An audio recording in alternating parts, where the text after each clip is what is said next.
Приветствую вас, дорогие друзья. Нам сегодня предстоит поговорить о пути мужчины. Что такое мужественность с точки зрения Божьего Слова, Библии? Почему Господь, создавая нас, людей, разделил на два неодинаковых пола? И какое призвание Он дал тем, кого мы называем сильным полом? Первое, что хотелось бы отметить, это уподобление мужчины, главы, Отцу Небесному в таком деле, как творчество. Ведь Бог создает мир, создает его хорошим, но не до конца совершенным. И Он дает человеку задание улучшать этот мир, возделывать и хранить его, как говорит первая глава книги Бытия. Вот хранить, то есть сберегать то, что уже сделано, это больше, наверное, удел женщины. Женщине свойственно не рисковать, сохранять то, что сберегать, то, что уже есть, вынашивать себе семя новой жизни, рождать, воспитывать детей. А вот изобретать, осваивать, созидать, открывать, путешествовать, строить – это удел мужчины. Интересно, что заповедь дана была еще в райском саду до сотворения женщины. Заповедь о наречении имен животным. Сказано, что Бог приводил животных и птиц к Адаму, чтобы посмотреть, как Он их назовет. И вот это называние бессловесных тварей – это ведь словесное творчество. Во многом похоже, скажем, сегодня с наукой, биологией, например, которая занимается ведь ничем иным, как классификацией. Классификацией, то есть изучением мира, называнием его. И человеку через дар речи, божественный дар речи, ему дана возможность словом соединять через себя природу с Богом. Тут видно священное призвание именно Адама, то есть он первосвященник в этом храме природы. Он священно действует, то есть, произнося вот это слово, он, как мы с вами знаем, да, что слово можно и убить, и спасти. Доброе слово и кошке приятно, и от слова и доброго и растения растут лучше. Так вот, человек своим словом добрым, заботливым, разумным, глубоким, он должен соединять природу с Богом. И тут еще одно призвание просматривается мужчину, вот все в этой области касательно творчества, это священство. Священство. Ведь не зря Бог благоизволил воплотиться именно в существе мужского пола, в лице мужского пола, в Иисусе Христе. Изначально первый Адам – это мужчина, и второй Адам тоже мужчина. То есть священство как служение Богу всецелое, неразвлекаемое, полностью преданное, жертвенное – это призвание удел мужчин. Поэтому наша православная церковь, она хранит вот это священное предание. Мы знаем, что многие неправославные течения христианские уже отказались от него, но она хранит именно вот строгость мужского призвания. А ведь священство – это творение. Мы творим реальность, мы творим проповедь, мы творим беседу, мы творим таинство. Каждый раз таинство, хотя и дословно совершаемое буква в букву, но оно каждый раз новое. Каждый раз новые наши движения сердца, новые плоды. Мы творим службу, мы творим книги. Отцы богословы, святые отцы. Среди богословов практически нет женщин. Женщин мало в науке, среди богословов их практически нет. Это не значит, что женщина хуже. Это значит, что у каждого свое призвание. И искусственно уравнивать два пола, это не значит возвышать женщину. Это наоборот ее унижать. Это наоборот отнимать у нее вот то особое, то, что дано ей от Бога. А что это, мы сейчас дальше поймем с вами и скажем об этом. Немножко завершая вот эту тему, конечно, скажем, экономика, экология, то есть забота о сохранении окружающего мира,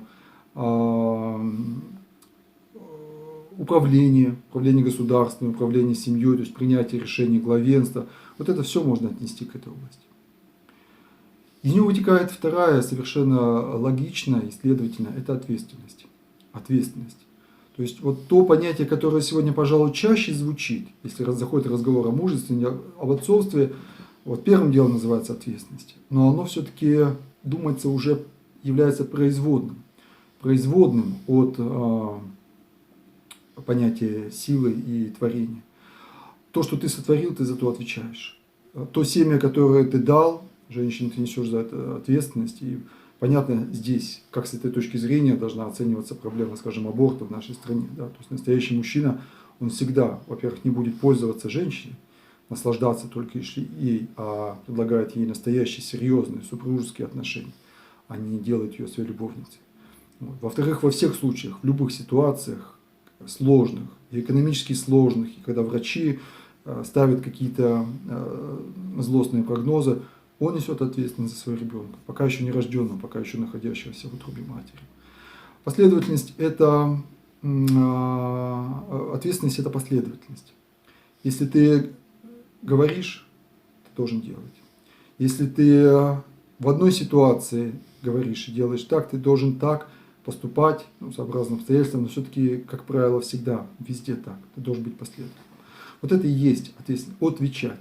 Мы за все будем отвечать. На страшном суде всякий человек будет отвечать, а особенно мужчина, потому что ему больше дано. Ему больше дано силы, физической силы. Мужчина, как правило, выше, как правило, сильнее, как правило, работоспособнее. Он, как правило, обладает большей силой логического ума. То есть не той силой сердца, которой обладает женщина, она строит отношения, она сохраняет семью. А вот силой логики, силой изобретательности, которая меняет мир, обладает больше мужчина, по слову Господнему, кому много дано, с того много и спросится. И еще одна фраза из Священного Писания, которую мы гипотетически каждый из нас скажет на страшном суде: «Вот я и дети, которых дал мне Бог». То есть мы придем и ответим за себя, за своих детей, внуков, за всех, на кого мы влияли, за своих учеников. Известно наблюдение, что сила мужского слова автоматически сама по себе, только вследствие его половой принадлежности, больше, чем у женщин. Очень часто об этом говорят сами женщины, говорят: ну вот если бы, конечно, мужчина бы, педагог, пришел, сказал, если бы батюшка вот пришел, допустим, преподавал основу православной культуры, это же совсем другое. Это же процент восприятия резко возрастает, потому что как раз и чувствует ребенок, да и вообще любой человек, вот силу вот этого твердого последовательного слова и воспринимает ее. И вместе с тем ответственность – это жертвенность, то есть это готовность взять огонь на себя. Сейчас мы празднуем Сретение Господне, и во входном стихе этой службы, то есть в тех строчках Ветхого Завета, которые произносятся в сам день праздника, говорится: «Сказа Господь спасение свое, пред языки откры правду свою». Вот что это за правда, которую Бог открыл перед языками, то есть перед народами в своем пришествии в мир, погружении в воды Иордана и вот в принесении в Иерусалимский храм 40-дневным младенцем. А правда заключается в том, что он берет огонь на себя, в том, что он всю неисправность, всю падшесть, всю гнилость нашего мира он готов взять на себя и берет на себя. И мы освобождаемся от своих грехов, мы получаем прощение, мы получаем исцеление, мы получаем свободу, получаем блаженство, вечную жизнь и соединение с Богом по нашей вере. Если мы поверим, что Христос делает так, значит мы получим от Него прощение. Но это значит, что и мы должны делать так. И мы должны прощать своих врагов, и подставлять вторую щеку, и терпеть несправедливости, неправду, укоризны. Замечательно. Об этом говорит Ава Дорофей. Он говорит: смиренномудрие во всем себя считает виноватым. Оно никогда не оправдывает себя. Да, вот в Евангелии нет заповеди оправдываться. Никогда не оправдывайся. Никогда не защищай себя, если на тебя несправедливо клевещут. Если задают вопрос, скажи правду, как было. Если на тебя возводят какую-то клевету и как бы и не ждут ответа, то есть не задают вопрос, а просто тебя в чем-то обвиняют несправедливо, прими на себя вот эту несправедливость, потому что Христос так поступал. И тогда исполнится заповеди блаженства. Блаженны изгнанные за правду. Блаженны, когда вас будут поносить и гнать и засловить за меня. Вот эта твердость, стояние в вере – это великий, великий дар, который нам явил Христос.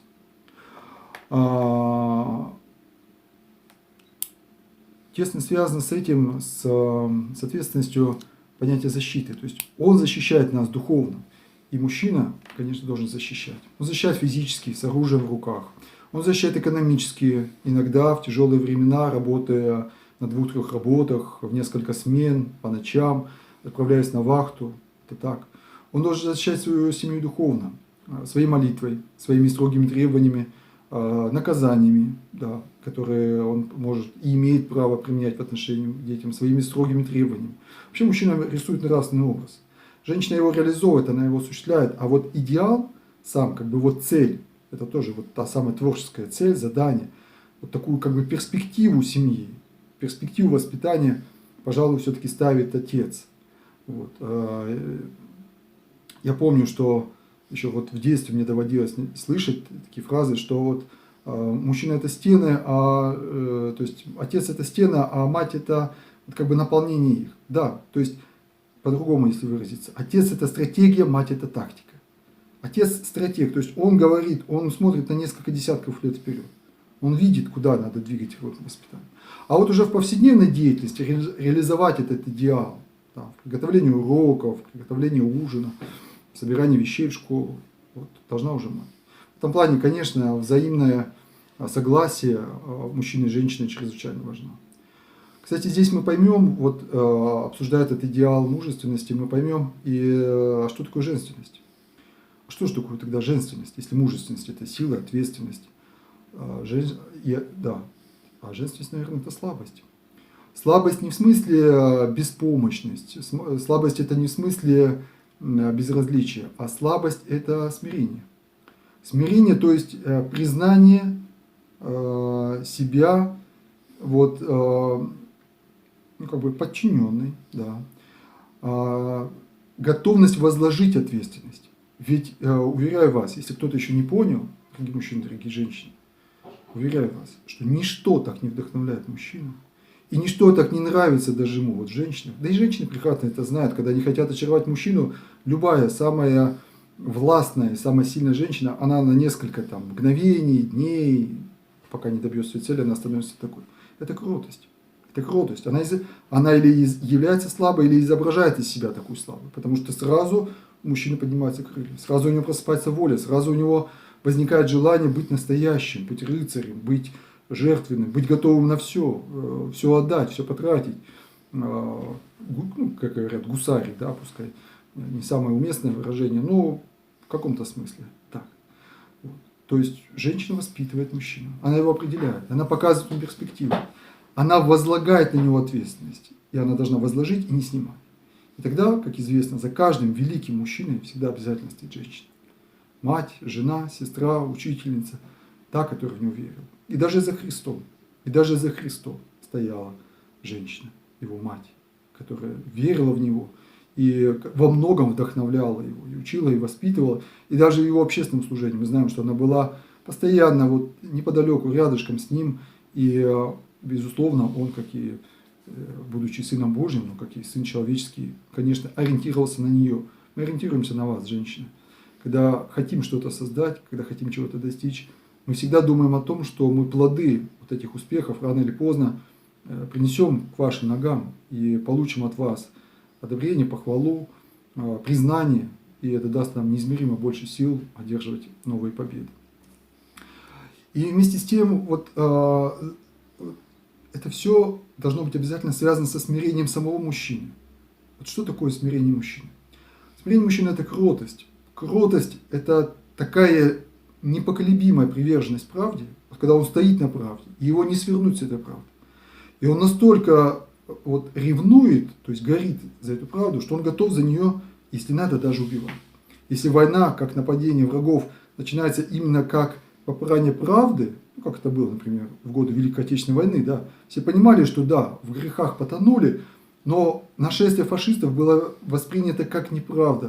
То есть мы грешны, но мы же не отдадим свою любимую землю вот этим сатанистам фактически, потому что они во многом вдохновлялись именно сатанинскими идеями и лозунгами. И тогда проснулась в людях вот эта нравственная правда, да, что если надо, умрем до конца. Поэтому отстояли, поэтому и победили. И вот эта вот кротость, это и есть мужественность, один из важнейших ее аспектов. Не ярость, не гнев такой от самолюбия, а праведный гнев. Такой праведный гнев, который проявляет сам Господь, опрокидывая скамейки, менял в Иерусалимском храме. И еще смирение мужчины – это послушание. Это его послушание. Ведь слушаются того, кто слушается сам. Мужчина – это глава, отец, это тот, кто выслушает всех и скажет последний.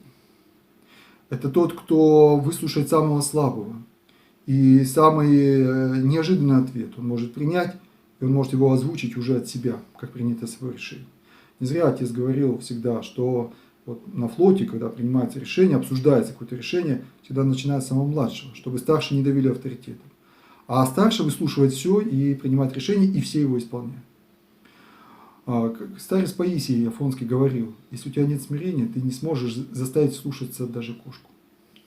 То есть, если ты пытаешься управлять вот авторитетом, силой, там, грозным рыком, стучанием кулаком или просто апелляцией к своему статусу, что, дескать, я же отец, поэтому вы меня должны слушаться, это будет ложный авторитет. Он поэтому и часто повергается, он не работает, он не действует. Или он действует только из-за страха. Люди боятся, поэтому исполняют. Настоящий авторитет не таков. Когда ты слушаешься сам, и подчиненные твои, дети, младшие, работники, они видят, что над тобой тоже есть сила, что ты боишься Бога, что ты уважаешь начальство, что ты чтишь своего деда. В этом плане, кстати, очень важно ходить на кладбище и брать с собой детей. И они должны помнить и знать, что да, здесь лежат деды и прадеды, от которых и наш папа произошел. И наш папа тоже не истина в последней инстанции, а его праведность и его истинность заключается в том, что он учится постоянно сам. И он готов признать свою неправду. Готов. Он никогда не скажет «я не знаю».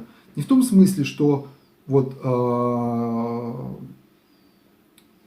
знаете, как говорят, не знаю, то есть не знаю и знать не хочу. Вот папа так не скажет.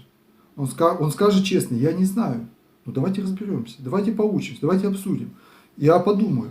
Я изучу этот вопрос, если это важно. Или скажет: не знаю, потому что действительно этот вопрос и недостоин, чтобы ее знать, и хочу, чтобы ты тоже этого никогда не знал. Не знаю ничего про порнографию, не знаю ничего про какие-нибудь там другие мерзости, про гомосексуализм и так далее. Не знаю и знать не хочу. Вот так. А если что-то надо знать, но я не знаю, честно об этом говорю и постараюсь разобраться. Вот приведу пример еще, чтобы понять этот момент касательно смирения, послушания старших. Как-то мы пришли с ребятами из детского дома на службу. Вот. И в храме так получилось, что была череда служить, то есть возглавлять богослужение не мне, вот, а более старшему священнику, намного более старшему, чем я. Я на минутку было в сердце пустил такую горделивую мысль о том, что хорошо, конечно, было бы ребятам, они не часто бывают, вот, видеть, чтобы я их, такой частый наставник, частый гость, вот как именно я, совершая богослужение, наверное, они бы больше от этого уважали. Но тут же подумал, что нет, им гораздо полезнее. Им гораздо полезнее видеть, что я тоже зависим, что надо мной тоже есть начальник, что я даже, чтобы произнести один возглас, я тоже должен ему поклониться. Поклониться, то есть признать свою неполноту, свое несовершенство, свою иерархическую субординационную подчиненность ему. Тогда они будут слушаться меня, потому что я слушаюсь другого, и они должны это видеть. Я не должен изображать из себя самого главного, самого умного. Вот так вот это признание иерархии, субординации, подчиненности всего мира необходимо каждому отцу. Оно восходит к самому Богу. Отец, который не признает Бога, мне кажется, в конечном итоге рано или поздно подставит свой авторитет под удар, под сомнение. Ведь должен быть абсолютный авторитет. Даже если ты слушаешься начальника и так далее, вот все равно над нами, над всеми Отец наш. Так и говорится в послании к Ефесянам: преклоняю, апостол, который сам говорит своим чадам, что вы называете меня отцом, немного у вас отцов, я вас родил для веры. Но он говорит: я преклоняю колени мои пред Отцом Господа моего Иисуса Христа, от которого именуется всякое Отечество, то есть отцовство на небесах и на земле. И действительно, и Родину мы называем Отечеством, отчизной, и царя, и крестного, и командиров, и отцов науки, и отцов города, и батяне, комбат и так далее. Вот это же все от Бога происходит. И он преклоняет свои колени. Что еще сказать? Что еще добавить? Это бездонная тема. Бездонная, потому что отцовство это любовь. Это любовь неисчерпаемая. Ну, кстати, вот и мысль пришла. Это любовь и счастье, но это, знаете, способность быть счастливым самому. Потому что ты сделаешь своих детей счастливых, если ты научился сам быть счастливым. А счастливым может быть только тот человек, который счастлив сегодня здесь. Если ты счастлив завтрашним днем, если ты говоришь, вот когда эта проблема решится, когда вот этот вопрос наладится, вот тогда мы заживем, ты никогда не будешь счастлив. Потому что решится этот вопрос, возникнет другая проблема. Быть счастливым – это быть счастливым не благодаря. Не благодаря тому, что все хорошо, премия свалилась, это получилось, дело закончилось. Настоящее счастье – это счастье вопреки. Болеет человек, а вопреки этому счастливый. Проблемы в семье, а он благодаря этому счастливый. Не заладилось у него с родительством, допустим, нет потомства, а он благодаря этому, несмотря на это, он все равно счастливый. Потому что настоящее счастье – это счастье любить вообще жизнь людей, Бога и быть с Богом. Здесь, сегодня, сейчас. И тогда ты детей этому научишь. Прекрасные два фильма хочу вам посоветовать. Это фильм «Со дна вершины». Не буду подробно пересказывать, посмотрите сами. Там прекрасный образ отца. Отца вот этого парня, который потерял ноги в аварии и потом стал чемпионом по горным лыжам. Понаблюдайте, как ведет себя его отец, что он говорит, какие его эмоции, как он поступает, какие принимает решения. Замечательный образ. И не менее сильный в фильме «Движение вверх». Вот это тренер, там это уже не отец, а тренер, но тренер, который ведет свою команду к победе, и как он ведет. Самое главное – это его жертва. Он своего сына приносит в жертву, здоровье своего сына ставит на кон в самый решительный момент, чтобы эта победа свершилась. И он одерживает победу, и как его потом вознаграждает Господь. Вот как ему возвращается старица. Это ведь образ самого Христа. Там незримо присутствует, потому что Христос так делает. То есть Отец его посылает в жертву за нас, Христос умирает, он никакой земной славы не получает. Ни сокровищ, ни детей, ни семьи, ни славы. Смерть позорная, мучительная на кресте. Но Бог его воскрешает из мертвых. Вот она, отцовство, которое в самом Христе и в Боге Отце. Вот эта жертвенность, она проявляется. Тезисно. Воздержание, естественно. Отец – это тот, кто может отказать себе, тот, кто строг к себе, снисходительным другим. Кто может поститься, кто может терпеть, кто может не спать, кто может дежурить. Это сверхзадачи. Он исходит не из настоящего момента, он верит. Он верит в то, чего еще нет. Это убежденность в невидимом. Это притча о блудном сыне, великолепная, глубочайшая. Это отец, который умеет давать свободу другим. Отец, который отпускает своего сына, рвущегося на свободу, отпускает. Он знает, что тот сам должен прийти к правде, к послушанию, и потом стоит и смотрит. И когда сын идет, он бежит ему навстречу и падает на шею, и обнимает, и все возвращает. Вот это великодушие, способность прощать. Это, что еще добавить, надо уже завершать, но хочется не упустить важные мысли.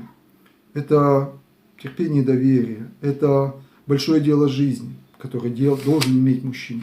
Оно может быть небольшое с точки зрения общественного статуса. Важно, как ты к нему относишься. Ты можешь и дворником быть так, что каждый человек будет знать, что важнее этого дела нет. И вот поставлю на этом точку. Это слово. Умение отвечать за свое слово, не только исполнять, умение удерживать свой язык, не болтать.